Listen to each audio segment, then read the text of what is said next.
Hello बच्चों, good afternoon to all of you. तो आज का क्लास स्टार्ट करें बच्चों। लास्ट क्लास में मैंने प्राइसिंग ऑफ मेटल इशू का पहला question theory and practical problem मैंने आपको करवाया था एग्जांपल के साथ। ओके, तो that is your FIFO method या first in first out method. So हम प्रीवियस क्लास में बच्चों पढ़े थे फीफो मेथड। क्या पढ़े थे? FIFO.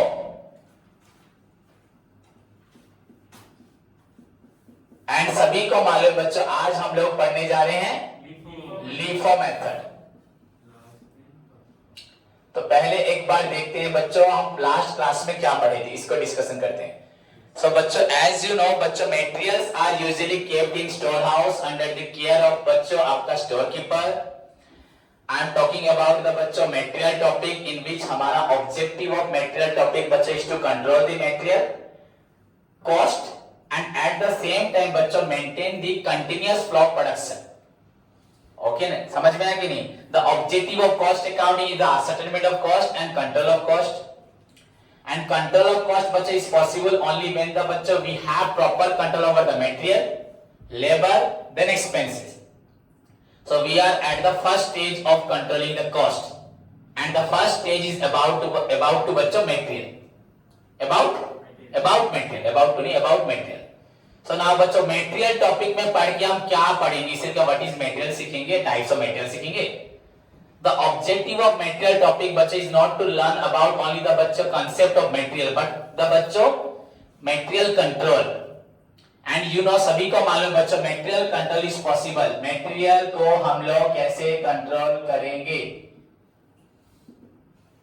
Material control is possible बच्चों ड्यूरिंग द प्रोसेस कॉल्ड बच्चों आपका परचेजिंग, देन हुआ बच्चों आपका स्टोरिंग, उसके बाद आपका हुआ इशूइंग। सो मटेरियल कंट्रोल बच्चों is a systematic control over the materials during the process called बच्चों बाइंग, स्टोरिंग एंड बच्चों issuing of materials for the purpose of बच्चों control of cost and at the same time बच्चों maintain the continuous flow of production या avoid the interruption in production or to maintain the uninterrupted production। So the objective of material control यही है।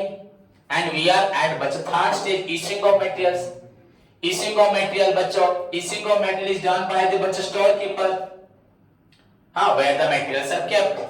so materials are kept in the storehouse under the care, under the guidance, under the protection of, under the supervision of the storekeeper, and these materials cannot be bachcha issued by the storekeeper to the production center by factory unless otherwise a properly prepared prerequisites material requisition slip is presented to him, okay, by the factory department, by the factory manager, by the plant manager, by the supervisor, production manager जो भी हो, and he issues the material only when a properly authorized requisition slip is presented to him, but at the same time he is required to follow the several methods of issuing of material, pricing of issuing of materials on the basis of the बच्चों rules regulation followed in the organization or as per the बच्चों situation of the market।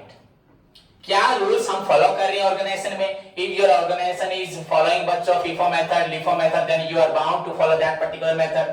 But I don't think any organisation follow the FIFO और LIFO particularly one method. अगर किसी में भी management हो रहा है, किसी ऑर्गेनाइजेशन मैनेजमेंट पार्ट को भी अपनी ऑर्गेनाइजेशन में फॉलो करते हो, in that moment at that moment he must बच्चों advise its storekeeper to follow the appropriate method under the appropriate market condition। So at that moment he is required to follow appropriate method, that may be FIFO हो, LIFO हो, BESTO हो, आपका average cost method हो, that may be simple average, weighted average, उसके बाद बच्चों HIFO method, inflation cost method। There are several methods of pricing of metal issue, and so far as your council pattern, your syllabus is concerned बच्चों you are required to learn the first three method, FIFO, LIFO and BESTO। But I will teach you बच्चों average cost method में आपको पढ़ा दूंगा, क्योंकि सारे methods अगर मैं ओवरली आपको बताऊं हार्डली बच्चों half an hour is enough to complete this topic.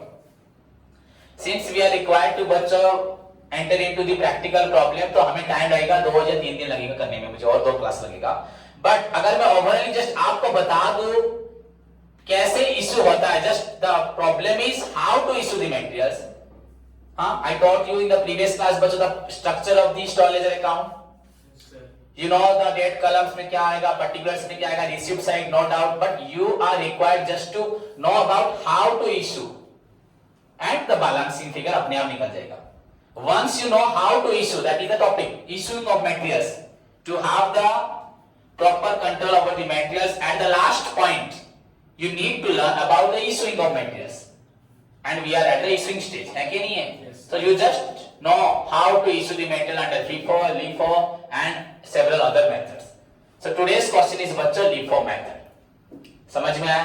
So now as you know the LIFO stands for last in first out, सबको पहले से बता भी चुका हूं बच्चों, last in first out मतलब अगर सपोज एक बच्चा लास्ट में क्लास में एंटर करता है, उसको क्लास से पहले बाहर निकालूंगा। So that is जो मटेरियल लास्ट में खरीदोगे उसको पहले इश्यू करोगे। Suppose we have the materials, यहाँ पे मटेरियल, यहाँ पे, यहाँ पे, यहाँ पे, you know it very well, ये पहले आया, ये सेकंड आया, ये थर्ड आया, ये फोर्थ आया। तो जब इश्यू करोगे बच्चों पहले नीचे से इश्यू करोगे, ये बाद में आया था। अगर यहाँ पे शॉर्टेज हुआ तो यहाँ से इश्यू करोगे, अगर फिर भी शॉर्टेज है तो यहाँ से करोगे, फिर यहाँ से करोगे। Whereas in FIFO मेथड में आप लोग ऊपर से इश्यू कर रहे थे। So your issues जो हमारा तरीका होगा, the process of issuing material बच्चों is done from the last stage से होगा, last consignment से होगा, last buying से होगा। ओके, तो यहाँ पे मैं आपको बहुत अच्छी चीज बताऊंगा जो आपको काउंसिल में शॉर्ट क्वेश्चन में आएगा और सारे बच्चे गलत करोगे। इनफैक्ट अगर 4-5 साल के बाद एंट्रेंस दोगे तो डेफिनेटली सभी गलत करोगे, but that requires knowledge, simple सी नॉलेज। सो पहली बात तो मीनिंग समझ लिए, LIFO stands for last in first out method। Second, under this method the material which are received first, the material which are received last are to be issued first। जो material last में receive होता है बच्चों are to be issued first. समझ में आया कि नहीं? It means materials are issued. आपका FIFO में क्या था? Materials are issued in accordance with the बच्चों buying purchase on the basis of purchase, on the order of purchase. जैसे परचेज करोगे वैसे इश्यू करोगे, पहले जो आया वो पहले जाएगा, सेकंड जो आएगा वो सेकंड जाएगा, थर्ड जो आएगा वो थर्ड जाएगा। बट हियर ये इंपॉर्टेंट क्वेश्चन है एंट्रेंस का, इंटरव्यू में, पर्सनल इंटरव्यू में या काउंसिल में। Here the materials are issued from the latest purchase। latest purchase कौन सा है? हमने 4 बार परचेज किया है, आखिरी परचेज कौन सा है? ये। तो latest fresh purchase कौन सा है? fresh purchase कौन सा? ये ना। तो आएगा here the materials are issued from the latest consignment। In FIFO method बच्चों materials are issued from the earliest consignment, previous consignment, first consignment और या on the basis of purchase। Purchase according to purchase. First buying, पहले पापा घर में आटा लाए, फिर आटा लाए तो मम्मी क्या करती है? पहले पुराना आटा रोटी बनाते हैं, पहले नई को बना लेती है। बिस्कुट पैकेट, मिक्सचर पैकेट लेके आए तो पहले पुराना खाओ फिर नया खाओ, सबको देते हो, पागल ही बोलेंगे लोग। तो यूजुअली हम लोग काम कैसे करते हैं? FIFO में करते हैं। बट एज पर योर बच्चों requirement of the organisation and the objective is to control the material. I taught you in the previous class बच्चों why FIFO method is applicable in case of falling price। So if you do not follow the FIFO method in case of falling price, जहां price कम हो रहा है ऊंचे rate के material को रखे रहोगे, जब मार्केट प्राइस कम हो जाएगा तब आपका प्रोडक्शन कॉस्ट क्या हो जाएगा? ज्यादा हो जाएगा। So you need to बच्चों पहले आपको क्या करना है? क्लियर करना है, ऊंचा प्राइस का मेटेरियल का करना है, क्लियर करना है। एंड जब मार्केट प्राइस कम हो जाएगा तभी आप प्रोडक्शन करोगे, उस वक्त आपके पास कौन सा मेटेरियल होगा? कम प्राइस का ना ज्यादा प्राइस का? कम प्राइस का मेटेरियल बनाने में कम खर्च होगा, मार्केट में कम रेट में बिकेगा तो हमें प्रॉफिट मिलेगा ही मिलेगा, तो प्रॉब्लम होगा नहीं। So in FIFO method materials are issued from the earliest consignment on the basis of purchase. But here LIFO method में here materials are issued from the latest consignment, from the final consignment, not in accordance with the buying. समझ गए कि from the latest consignment. अभी क्या खरीदा था? पहला कल माल कौन सा आया था? तू बोलेगा आशीष सर ये आया, इसको पहले दे दे, ठीक है। उसके बाद उससे पहले उस रूम में रखा है तो उसको पहले दे। So here the materials are issued from the latest consignment, not in accordance with the buying. Clear? So this is all about बच्चे LIFO method. Now this method is suitable in case of बच्चों क्या होगा? Rising prices. बच्चों जब आपका price क्या होगा? बढ़ेगा. जब मार्केट में प्राइस बढ़ रहा होगा, जब मार्केट में प्राइस बढ़ रहा होगा, तब कौन सा मेथड फॉलो करोगे? LIFO method. बच्चों प्राइस बढ़ रहा है, ऊंचे प्राइस का मेटल को बना के बेच दो. हाँ, तो प्रॉफिट हमें कम होगा कि नहीं होगा? हाँ, जब प्राइस बहुत बढ़ जाएगा तब कम रेट वाले मेटल का प्रोडक्शन करेंगे और ऊंचे रेट में बेचेंगे. क्या होगा? प्रॉफिट ज्यादा होगा. समझ में आया कि नहीं आया? नहीं आएगा. तो हमेशा जब प्राइस बढ़ रहा है तो बच्चों as per the accounting is concern your profit is low दिखाएगा. ड्यूरिंग FIFO मेथड में भी पहले प्रॉफिट कम दिखाएगा, LIFO मेथड में भी प्रॉफिट पहले कम देगा. तो कम दिखाना बुरी बात है ना अच्छी बात है? बुरी बात है. वाई? क्यों बुरी बात होगा? प्रॉफिट कम दिखाए, क्या प्रॉब्लम है? प्रॉफिट कम दिखाए, बच्चों मेहनत करूंगा दिन रात में तो मैं तुम लोग इतने एंजॉय कर पाऊंगा, मोबाइल फोन देख पाऊंगा, खेल पाऊंगा, गप्पे मार पाऊंगा, खट्टी मार पाऊंगा. आज सोचना, कोई एक स्टूडेंट यहां पे एक दो को छोड़ के सोचो ना, हम कल दिन भर जो खट्टी मारे, दिन भर मारे, उससे तुम्हें क्या मिला? और एक बच्चा सोच, हम कल दिन भर पढ़े हैं, उसको क्या नहीं मिला? नहीं मिला. मैं अगर कल दिन भर घूमता रहा, आज क्या है पर दिन मेरा वेस्ट हुआ, मैं सोचता हूं. तुम लोग कभी सोचे हो कल मैंने कुछ शायद कुछ पढ़ लेता, कितना अच्छा लगता. आज सुबह उठ के मम्मी खाना दो, जाके ट्यूशन जाओ, सर पढ़ाई थी मैं सब पढ़ के आया हूं, कितना फील नहीं होगा? फिर कल क्या किया था? कुछ एक भी काम अच्छा किए हो? बहुत सी प्रतिशत किए हो काम? कहो प्रीतम कॉलेज गतकाली ଭଲ काम କରିଛୁ? कहो सिंगल काम से कोच नहीं तो नहीं बोल रहे हो. तो बच्चों कोई भी सिंगल काम अच्छा नहीं किए, हाँ या नहीं? पर जितना अच्छा काम करोगे तुमको घूमने को, फिरने को, मजे करने को, पैसा उड़ाने को क्या मिलेगा? नहीं मिला तो अच्छी बात है ना, मिलना अच्छी बात है. लाइफ का एंजॉय न कले कौन हो? आउ जीवन में सरी जाउछि, लाइफ का पूरा सरी जाउछि. पढ़ाई लिखाई करके भी तो एंजॉय कर सकते हो, पेरेंट्स की बात मान के भी तो एंजॉय कर सकते हो ना. पेरेंट्स की बात मानते हो ना, वो तुमको ठीक से गाइड करते हैं. आजकल कर रहे हैं गाइड, आजकल पेंसिल बोल देते, खाली खाते हुए बोल देंगे, बाकी दिन भर बोलेंगे नहीं. तो समझ में आया कि नहीं? तो ये मेथड बच्चों आपको इनिशियली क्या दिखाएगा? प्रॉफिट कम दिखाएगा. So that is good for the organiser और bad? Good, but our objective is not to show the high profit or low profit. Our objective is the control over the material cost. Our cost accounting aim is not to improve the profit. show the profit. हमारा profit ultimately ज्यादा होगा. बच्चों अगर मैं अच्छे काम करूंगा, अच्छी मेहनत करूंगा, डेफिनेटली पैसा आएगा ही आएगा. पर अगर पैसा पैसा सोचता रहूंगा, काम करना ही भूल जाऊंगा. हाँ या नहीं? अच्छी पर्चना नहीं सुनाई दिया? Yes, sir. समझे कि नहीं बच्चों? So our focus on the control of cost, not over the बच्चों हाउ प्रॉफिट इज शोन. कम या ज्यादा, कम प्रॉफिट हो रहा है. आशीष बोले सर आप इतना कम प्रॉफिट पा रहे हैं, वो तो फैजान इतना पाते हैं. पाने दो ना. आवर प्रॉफिट ज्यादा होगा कम होगा वो कौन सोचेगा? कॉस्ट का नहीं सोचेगा, फाइनेंशियल का नहीं सोचेगा. कौन सोचेगा? मैनेजमेंट. बच्चों प्रॉफिट बढ़ना कमना, that is the job of, that is the responsibility of, that is the work of management. Not मेरा काम नहीं है. मेरा काम is to have a proper control, strict control over the production. मैं अपना जॉब कर रहा हूं, सब मेरे को अपना जॉब करना है. अपनी जॉब नहीं करो, दूसरे के बारे में सोचते रहते हो. अपना काम करो, अपने काम में लॉयल बनो, ऑनेस्ट बनो, सिंसियर बनो. हाँ या नहीं? That's the point. So in case of rising price, which method shows low profit? तुम सभी सोचोगे, गधे जितने बच्चे हो. In case of rising price, which method show low profit? तो बोलोगे सर ने तो बोला था राइजिंग प्राइस में लिफो मेथड यूज करते हैं, और यहाँ पे क्वेश्चन है लिफो मेथड में लो प्रॉफिट होता है. कभी नहीं होगा. तो सर बोले थे लिफो फॉलो करना मतलब ज्यादा प्रॉफिट होता होगा, तो हम लोग आंसर क्या दे देंगे? FIFO. Point to be noted. मैं क्या कह रहा हूं, what I am going to say you बच्चों, in case of rising price which method shows the low profit. तो तुम लोग सब क्या सोचोगे? FIFO ही बोलोगे. बोलो सर राइजिंग प्राइस में कौन सा मेथड सुटेबल है? लिफो. तो सर ने तो लिफो बोला है और लिफो मेथड है और यहाँ क्वेश्चन में क्या लिखा लो प्रॉफिट दिखाएगा, तो सर तो बोले अप्रोप्रिएट लिफो है, तो लिफो अगर अप्रोप्रिएट होगा तो लो प्रॉफिट कभी नहीं होगा, जरूर क्या होगा हाई प्रॉफिट होगा। हाई क्वेश्चन क्रॉस हो रहा है कि नहीं हो रहा, क्या होगा हाई प्रॉफिट होगा। तो सर तो बोले हैं लिफो मेथड इज अप्रोप्रिएट, तो डेफिनेटली बच्चे लिफो मेथड में हमें हाई प्रॉफिट होता होगा। But we are not discussing about the profit, our objective is to control the cost. मैं तो बोला इस मेथड में ज्यादा प्राइस का मेटेरियल बेचेगा तो क्या होगा, प्रॉफिट तो कम ही होगा ना, पर हमारा ध्यान कहां है, कॉस्ट पे ना प्रॉफिट पे।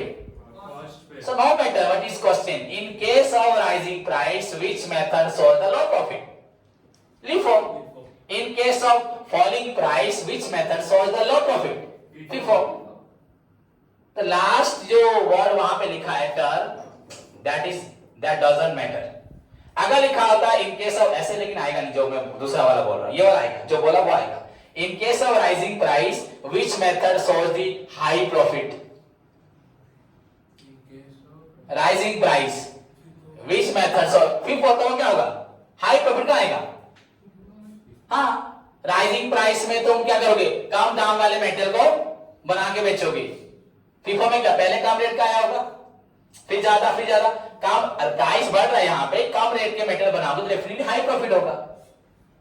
सो तुमको याद रखना है सर क्या बोले हैं, क्लियर। तो these are the differences in previous year 2020 में, इसी साल का ही बोलूंगा, लास्ट सेशन में मैंने 4-5 कॉलेज का प्रोजेक्ट बनाया था बच्चों। Prepare a comparative project report on the comparative statement of different methods of pricing of metal issue, समझ में आया। और लास्ट ईयर था ओनली FIFO एंड LIFO। सो बच्चों FIFO LIFO मेथड कर देना, मीनिंग लिख देना, एडवांटेज लिख देना, डिसएडवांटेज लिख देना, उसका कंपैरेटिव स्टडी में जो मैं अभी बता रहा हूं वो लिखना पड़ेगा, हाँ या नहीं। इन फ्यूचर में जो हायर स्टडी पढ़ोगे और भी आगे पढ़ोगे तब तो ये सब बोलना पड़ेगा, तब नॉर्मल थ्योरी को कोई ध्यान नहीं देगा, ओनली मीनिंग लिखो, एडवांटेज लिखो, फिर ये काम का है। What are the differences, why you are going to choose FIFO, why you are going to choose LIFO, समझ में आया कि खाली प्रॉब्लम समझ जाना, यहाँ पे स्ट्रक्चर बना देना, that's very simple, anyone can do it. Maximum teacher, maximum students खाली दिन भर क्या करते रहते हैं, प्रॉब्लम ही करते रहते हैं। कितना प्रॉब्लम आएगा एग्जाम में बोलो, 3 क्वेश्चन के लिए साल भर उसी प्रॉब्लम पे ध्यान रखोगे, बट थ्योरी फंडामेंटल कांसेप्ट को तुम लोग इग्नोर करते रहोगे, एंड एट द एंड बोलो हमें बुक का सारा कुछ आता है, व्हाट आता है, थ्योरी आता है नहीं आता, कुछ समझे हो नहीं आता, शॉर्ट क्वेश्चन हम टेक्स्ट बुक से रट लेंगे। कभी मेरे स्टूडेंट टेक्स्ट बुक रटे हो कभी, सबको सारा क्वेश्चन आता होगा बच्चों। Open your test paper, sample paper निकालो, मैनेजमेंट, कॉस्ट अकाउंटिंग तो अभी स्टार्ट किए, फाइनेंशियल अकाउंटिंग, मैथ, तुमको एवरी क्वेश्चन आ रहा है कि नहीं, तुमको प्रैक्टिस करवा दिया। हम एक टॉपिक खत्म करेंगे, open the previous year question, बच्चों सारे क्वेश्चन तुमको आएंगे guaranteed, because we are not giving our focus on particular बच्चों, आपका प्रैक्टिकल प्रॉब्लम हो या ओनली थ्योरी पे, we are completely go through which one entire topic, पूरा बिगिनिंग से एंड तक पढ़ते हैं विद आवर फ्यूचर रेफरेंस को लेके। So this is the importance of the LIFO method. LIFO method is that method where the materials which are received last are to be issued first. That is why here the materials are issued from the latest consignment, not from the earliest consignment. Latest जो fresh metal पहले issue होगा, and it is suitable in case of rising price. खत्म. This is known as LIFO, last in first method. Any doubt रहा? No sir. Okay, कर पाओगे ना? So if हमें उसी देखो एग्जांपल में लिखा है बच्चों, उसी एग्जांपल में अगर नेक्स्ट प्रॉब्लम आप देखोगे, नेक्स्ट प्रैक्टिकल प्रॉब्लम देखोगे तो लिखा होगा prepare by draw the storage account under LIFO method, क्या लिखा है, by keeping into account the वही प्रॉब्लम को देखना है, अज्यूमिंग द सेम क्वेश्चन है, नहीं करें बच्चों, हमें क्या करना है बोलो, क्या बनाना है, storage account under LIFO method है, उसी क्वेश्चन में ना नया क्वेश्चन में बनाना है। तो लेट्स स्टार्ट करें।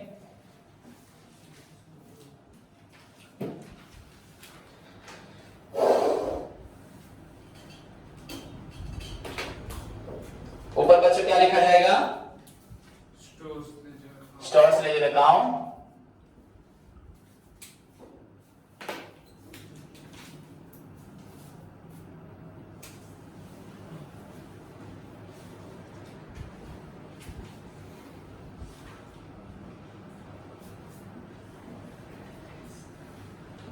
Under which method? LIFO. Under LIFO. Last in First out. First out method. Last in First out. First out method. So this is our बच्चों heading. Now draw the structure. सभी को मालूम है ना columns बनाना? Yes, sir. नहीं सुनाई दिया? Yes, sir. पीछे के बच्चे क्लास से निकाल दो, तो 4-5 बच्चे बैठे हो आंसर नहीं दे रहे. First column for particulars. Again, no, sir. Date. हाँ यस बोलो सर. क्या होगा पहला? Date. Date. Then for. Particulars. उसके बाद बच्चे 3 इक्वल कलम बनेंगे. One for receives, one for issues and last one for. First one for, Receive. Second one for Issues. And last one for. Balance. Now इसको फिर 3-3 कलम में split करोगे ना. Yes, sir. पहला फॉर Quantity. क्वांटिटी. ओके, आप अपनी copy में अच्छे से लिखो quantity. QUANTA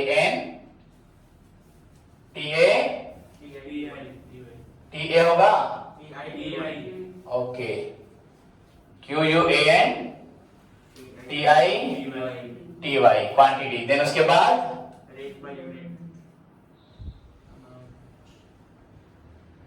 rate per unit, उसके बाद अमाउंट, उसके बाद फिर क्वांटिटी अमाउंट. ना नहीं चलेगा ऐसी तो. Yes, sir. सो जैसे वो आपको वो स्ट्रक्चर बन रहा है. तो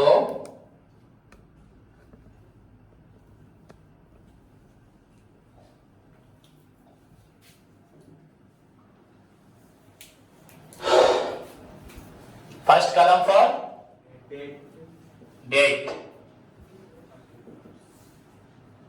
पार्टिकुलर्स, रिसीव्स, इसमें क्यू आर ए लिख दिया. ओके, यहाँ पे payment, issues, Q R A. आप लोग पूरा लिखोगे. फेयर में पूरा लिखना. Quantity, rate per unit, amount. Okay, not rate per unit. अगर बच्चों सपोज टन में होगा तो rate per ton, quantity in tons. अगर पीस में होगा पीस, केजी में होगा केजी, क्विंटल में होगा क्विंटल होगा, जो लिखा होगा. ऐसे यूनिट तो जरूरी नहीं है. क्वांटिटी इन पीसेस, हाँ, इन केजी, इन टन्स, इन यूनिट्स, जो भी होगा. यहाँ पे क्वेश्चन में क्या था? यूनिट्स था बच्चों ना. नहीं तो क्वांटिटी बच्चों था इन, यहाँ पे रुपीस ना. नहीं, उसके बाद भी इन यूनिट्स, रुपीस, यहाँ पे भी फिर rupees. This is the structure. Now move to the बच्चों सॉल्यूशन. हमारे क्वेश्चन पहले तुम लोग पढ़ोगे. पहला क्या था? हेडिंग बोलो. January year. ओके, जनवरी 1, तो जैन 1.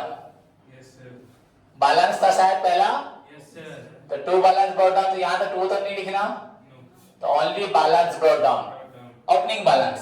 तो रिसीव्ड कलम, इश्यूज कलम, बैलेंस कलम कितना है? 500 units at the rate 4 rupees. Eight the rate 4 rupees. तो आंसर हुआ 2000. देन बस जनवरी 1 के बाद January 4. आप सीक्वेंस से मत देख देना. ऐसे ही ऊपर रिसीव वाला फिर इश्यू वाला. आपका सीक्वेंस देखना है डेट का. Yes, sir. डेट का सीक्वेंस देखना है. तो जनवरी 1 के बाद जनवरी 4. ओके, यहाँ रिसीव्ड वाला इश्यू है. इश्यू मतलब Slip number. रिक्विजिशन. सभी बोलो स्लिप नंबर. ओके, तो रिसीव्ड साइड में कुछ आएगा, Nil. तो मैंने नील लिख दिया. Yes, sir. कितना इश्यू हुआ है? 200 units. तो 200 बच्चों, 500 में से 200 इशू किया, कितना रुपए का? 4. तो 800 रुपए का माल चला गया. एंड हमारा बैलेंस क्या बचा? 300 at the rate 4 and we will get बचा हियर 1200. क्या मिला? 1200. क्लियर. उसके बाद जनवरी क्या हुआ है? तो goods received not number, goods received not number. Okay, कितना है बच्चों गुड रिसीव्ड? 200 यूनिट। रिसीव में 200, प्राइस आपका 4.25 इज इक्वल टू 850। इश्यूज 0 हो गया। तो बैलेंस बच्चों क्या होगा? पहले से ऑलरेडी आपका 300 है, 4 रुपए करके, अभी आया 200, 4 रुपए 25 पैसे करके, तो ये आपका हुआ बच्चों 1200, ये आपका हुआ 850। तो this is your balance in the stock. Store house में आपके पास कितना मेटल बचा है? एक 300 मेटल बचा हुआ है और एक 200 मेटल बचा हुआ है। Clear? Now move to the बच्चों नेक्स्ट जनवरी 10। क्या रिक्वेशन? तो रिक्विजिशन स्लीप नंबर। तो रिसिप्ट में तो नील होगा, इश्यूज में क्या होगा? 400 यूनिट। तो बच्चों हमें 400 इश्यू करना है, हाँ या नहीं? विच मेथड में? LIFO, last in first out, latest consignment. जब बाद में आया तो वो पहले जाएगा। तो वी हैव टू मेटेरियल, एक 300 है और एक क्या है 200। तो पहले लास्ट वाला जाएगा। तो लास्ट वाला 200 है ना? तो 200 दे पाएंगे ना 400 दे पाएंगे? अगर यहाँ 400 होता तो 400 दे देते। तो लास्ट इन बच्चों यहां से गया 200 और बाकी और कितना चाहिए? 200। 100 कैसे 200? तो 200 कहां से देंगे? 200 ऊपर से देंगे, तो यहां से 200 देंगे। तो ये 200 कितने रुपए का हुआ? 4.25। गलती से मत सोचना सर ने यहां से दिया है, फिर बोलोगे सर यहाँ पे 200, यहाँ तो 4 रुपए लिखा है, यहाँ 4 रुपए 25 कैसे हुआ? क्योंकि नीचे से इशू किया है ना। हो गया। एंड यहाँ पे 200 कितना हुआ? सो ये हुआ आपका 850, 850 एंड दिस इज योर बच्चों। एंड द बैलेंस कितना होगा? 200 ना 100 4 and this is your 400। This is your balance on 10 January. Okay, खत्म। Then move to the January. क्या हुआ वहां पे? Goods receive. तो गुड्स रिसीव्ड नॉट नंबर। कितना रिसीव हुआ है? 150। कितना रुपए करके? 4.10। कितना हुआ? 600। तो इशू कितना हुआ? कुछ नहीं, रिसीव्ड हुआ। तो इशू कहां से होता? बैलेंस क्या बचा? 100 4 रुपए करके और एक आया 150 4.10। तो ये आपका हुआ, ये आपका हुआ। बच्चों मेहनत करो, मेहनत कभी भी आपको गलत राह पे नहीं लेगी। हमेशा बोलता हूं। जनवरी 15 कितना? रिक्वेशन हो गए। तो रिक्वेशन मतलब इशू वाला है। Requisition slip number. So receipt column में ब्लैंक रहा। इशू कितना हुआ? ओनली 100। फ्रॉम लास्ट ना फ्रॉम फर्स्ट? तो 100 तो हमारे पास 150 है। तो 100 आपका कितना प्राइस होगा? That's why the topic is pricing of material issue. At which price you will choose to issue the material by considering the market situation और as per the company's rules. Company क्या बोली यहाँ पे? LIFO. तो तुम्हें क्या करना पड़ेगा?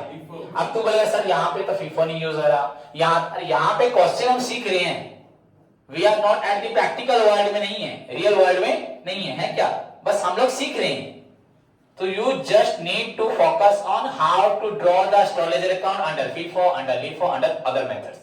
But when question will ask you to draw the store ledger account under appropriate method, at that moment you need to choose the theory. क्या चाहिए?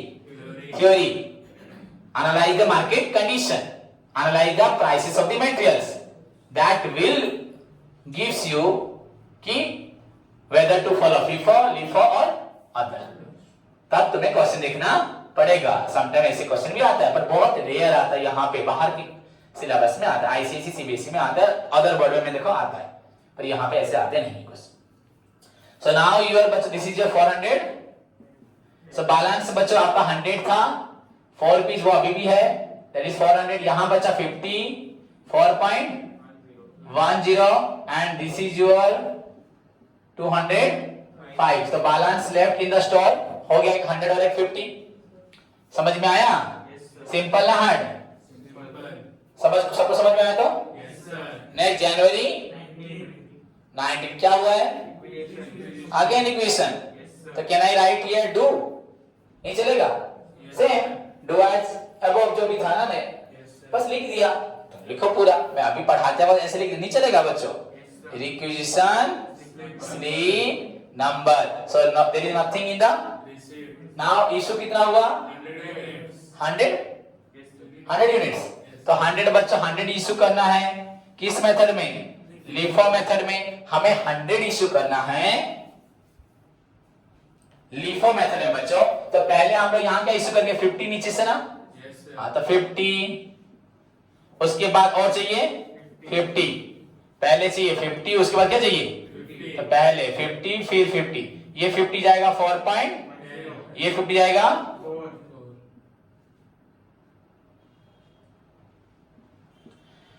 तो ये हुआ आपका क्या? 200. 5. ये आपका होगा 200. क्या 200? तो ये हमें आंसर क्या मिलेगा बच्चों? सोचो. बस बचा 50 ना. Yes, sir. कौन से प्राइस से बचा? 40. तो कितना हुआ? 200. तो this is the balance left in the store on January 19. 19. Then move to the January. 20. So next बच्चों थोड़ा नीचे कर रहा हूं देखो. और कितने हैं बच्चों? ओके 4. तो फर्स्ट जनवरी 20. व्हाट क्या हुआ है? Goods received. So goods received note. बच्चों you will write the number. होगा हर जगह. स्लिप रिसीव करते हुए आपको बिल आएगा. बिल में नंबर वो लिखोगे. इशू करते हुए भी नंबर होगा. समझेंगे? खाली ये थ्योरी हम लिख रहे हैं आज, पर प्रैक्टिकल वर्ड में बस थ्योरी लिखोगे ना, नंबर भी होगा वहां पे. ओके. रिसीव कितना है? 300. कितना? Price 4.50. 4. This is equal to 1300. 50. Okay. Issue nothing. Balance we have already 50. Now comes. Now कितना came हुआ? 300. So 50 into 4 that is equal to 200, and 300 into 4.5 that is your 13. 50. So this is the balance on your January 20. January 20. Now move to the January. 25. क्या हुआ है? Goods received. Again. तो ये फिर से हो गया ना. Yes, sir. ओके. कितना? 400. 400 at the rate 4. 4. तो this is equal to 1300 ना 1200. 1600. ओके 1600. 40 into 4 400 into 4 क्या होगा? 1600. देन उसके बाद इशू नथिंग. यहाँ पे क्या होगा? पहले 300 ना. पहले क्या होगा? 50. उसके बाद 300. उसके बाद कुछ बचा कि नहीं बचा? ये आया ना. तो लिखो 400. तो ये हुआ आपका 50 into 4. ये हुआ 300 into, और ये अभी जो माल आया 400 into 400 into 4 कितना हुआ आपका? 4 4 16. तो ये हुआ आपका 1600. ये हुआ 1350. ये आपका हुआ. 400. सो this is the balance on your 25 25 जनवरी में आपका स्टोर हाउस में. देन जनवरी 27. 27 क्या हुआ है? Issue slip number. Requisition Slip number. Slip number. क्या है बच्चों? 200 units. तो रिसिप्ट में क्या लिखेंगे? कुछ लिखेंगे? लिखेंगे क्या रिसिप्ट में? 200 इशू है. 200 इशू कुछ कहां से हुआ है? 200 कहां से? लिफो मेथड में ना. लास्ट इशू होगा ना. तो यहाँ पहले क्या है? 400 है ना. 400 में कितना इशू करोगे? 200. तो कितना प्राइस का? 4. तो कितना गया? 800. बैलेंस क्या बचा? 50. और एक 300. और एक 50 into 4 200. 300 into 4.50 1350. 200 into 4 800. हो गया. तो 200 1350 ये हुआ 800. ओके. सो ये आपका किस डेट पे हो रहा है? January 27. जनवरी 27. नाउ फाइनली और है क्या? Yes, sir. कितना? January 30. Thank you. एक ही है, नहीं तो और 2-3 कहां फिर ड्रॉ करता. जनवरी 30. क्या हुआ है? Requisition. क्या हुआ है? Requisition.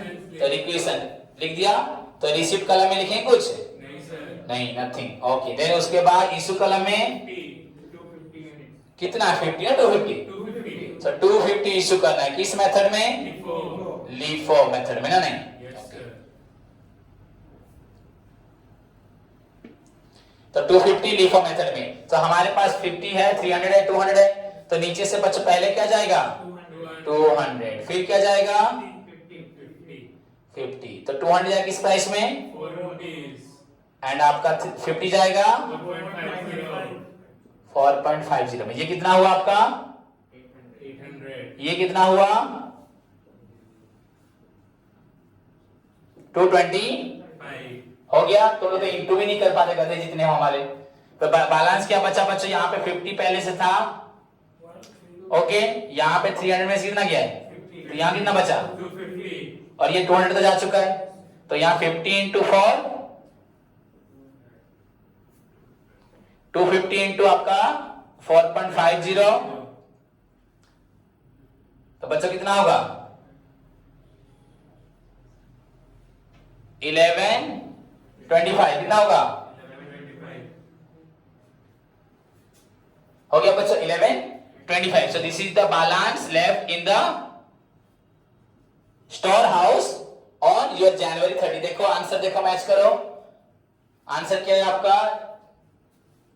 फर्स्ट आपका है 50 at the rate 4, 200, then 250 at the rate 4.50, यानी इसको बच्चों कितना है? 1125। Clear?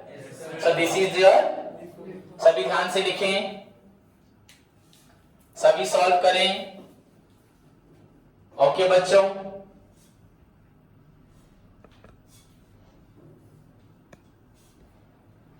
So this is your बच्चों store ledger account under LIFO method. I don't think कि किसी को समझने में कोई भी प्रॉब्लम होगा।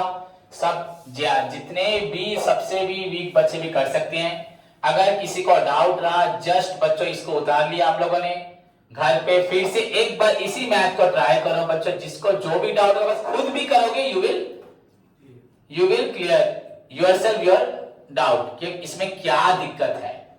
मेरे को फिर से पढ़ाने की जरूरत नहीं है। So far as your FIFO method is concerned, it is the complete bachcha reverse of your FIFO method, where the materials are issued from the first consignment, from the earliest consignment. Here the materials are issued from the latest consignment, from the fresh purchase, fresh receive, fresh पहले आपका issue होगा। That's the difference between FIFO and LIFO.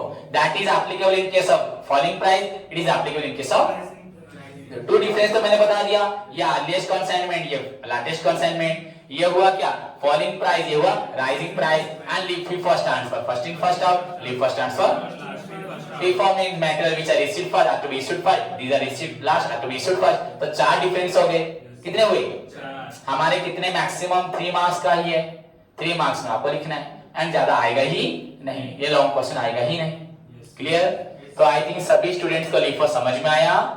Now the homework session, सभी students book का practical problem से 1 2 3 4 1 2 3 4 5 1 number 2 number. अगर बच्चा any other method होगा तो नहीं करना। You just draw the storage account under FIFO and LIFO। और कुछ होगा तो छोड़ देना, सर ये था तो वो नहीं करना।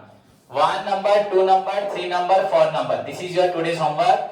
अक्टूबर 2 कल है गांधी जयंती। मैं इस साल बिल्कुल छुट्टी नहीं किया कोरोना पे, पर कल मैं छुट्टी करूंगा। बट आप लोगों का कल एग्जाम है, एग्जाम होगा। क्या बोला? छुट्टी होगा, क्लास नहीं होगा बट एग्जाम होगा। तो वो क्लास हो गया एकदम से। वह सभी स्टूडेंट्स कंपल्सरी एग्जाम देने के लिए रेडी रहना। जो मैंने दोनों वो अपना भविष्य नष्ट कर रहे हैं, उसके लिए मेरे जिम्मेदार नहीं हूं। क्या? ओके। कोरोना नहीं होता तो मैं मार मार के तुमको ठीक कर देता, कोरोना बना देता, हो जाता तुम लोग को। कोरोना इसलिए तुम घर पे बैठ के पेरेंट्स का मजा ले रहे हो, यूट्यूब पे फिल्म देख रहे हो दिन भर, पेरेंट्स पैसा बुला रहे हैं, बोल रहे झूठ मूठ के क्लास करना है पर क्लास नहीं कर रहे, मुझे ठीक मालूम है। क्लियर? सो ये होमवर्क है। उसके अलावा बच्चों एज योर एग्जाम है मैट्रिक्स का, सो सभी को मैट्रिक्स का कंप्लीट प्रैक्टिकल प्रॉब्लम प्रैक्टिस करो, थ्योरी सारा पढ़ो, एग्जाम के लिए प्रिपेयर हो। और मैनेजमेंट में क्या कल पढ़ाया था लास्ट क्लास में? प्राइस। तो प्राइस का स्ट्रेटेजी पढ़ो, वो जो भी है। इसका 2 मेथड्स का प्रॉब्लम करो, 1 2 3 4 and give your focus on only इस पे मैट्रिक्स पे, और मैं एग्जाम खत्म होते ही होमवर्क दूंगा तुरंत, उसको बाद होमवर्क करके दिखाना। बट अभी बस इसको प्रैक्टिस करो अभी तुरंत जाके, एंड कल के लिए प्रिपेयर हो जाओ। आई विल सो मैंने आपको टाइम बताऊंगा। हो क्लियर बच्चों? तो सभी को समझ में आया? अपना ख्याल रखो, घर पे रहो, सेफ से रहो। God bless you all.